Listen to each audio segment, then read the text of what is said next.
শেখ হাসিনা পালিয়ে গেছে, শেখ হাসিনা নাই, শেখ হাসিনা চলে গেছে, শেখ হাসিনা পালায় না। গণ অভ্যুত্থানে ক্ষমতাচ্যুত হওয়ার পরে কলকাতায় পালিয়ে গিয়ে গোপনে পার্টি অফিস খুলেছে সাবেক ক্ষমতাসীন দল আওয়ামী লীগ। সেখানে চলছে রাজনৈতিক বৈঠক ও নানা কার্যক্রম, তবে সবটাই হচ্ছে নীরবভাবে ও জনসাধারণের নজর এড়িয়ে। সম্প্রতি বিবিসি বাংলার একটি অনুসন্ধানী প্রতিবেদনে উঠে এসেছে এসব চাঞ্চল্যকর তথ্য। কলকাতা শহর লাগোয়া উপনগরীতে একটি বাণিজ্যিক কমপ্লেক্সের 8 তলায় খোলা হয়েছে এই অফিস। সব মশার বিরুদ্ধে সুরক্ষা দিতে এলো বসুন্ধরা এক্সট্রিম অ্যারোসল, মশার বিরুদ্ধে এক্সট্রিম সুরক্ষা। তবে বাইরে থেকে বোঝার উপায় নেই এটি যে আওয়ামী লীগের পার্টি অফিস, কারণ নেই কোনো সাইনবোর্ড, নেই শেখ হাসিনা কিংবা বঙ্গবন্ধুর ছবিও।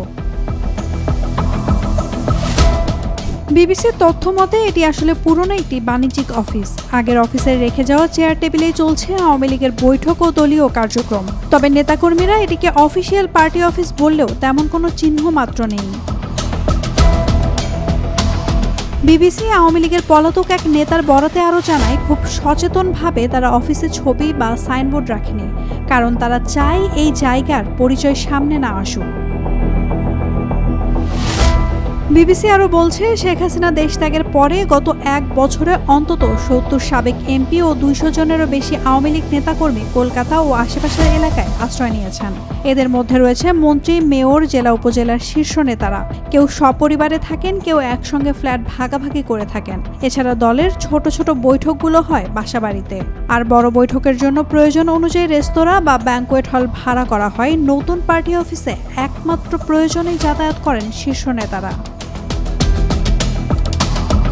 গত বছর থেকে আওয়ামী লীগের কার্যক্রম ভারত থেকেই পরিচালিত হচ্ছে। শেখ হাসিনা দিল্লিতেও শীর্ষ নেতৃত্ব কলকাতায় রয়েছেন, তবে বেশিরভাগ নেতা এখনও বাংলাদেশে আছেন।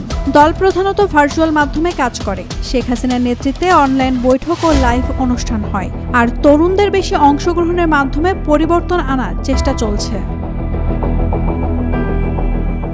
তবে সবচেয়ে গুরুত্বপূর্ণ তথ্য হলো, ভারতের ঊর্ধ্বতন মহলের চোখের সামনেই চলছে এই কর্মযজ্ঞ।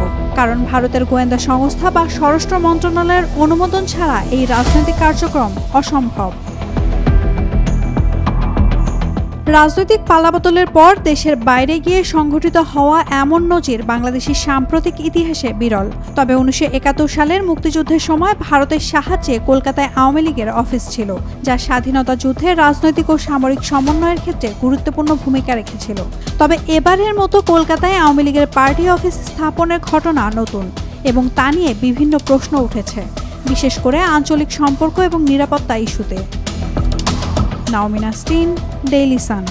For more updates, follow us on Facebook, subscribe our YouTube channel, get the latest update on www.daily-sun.com.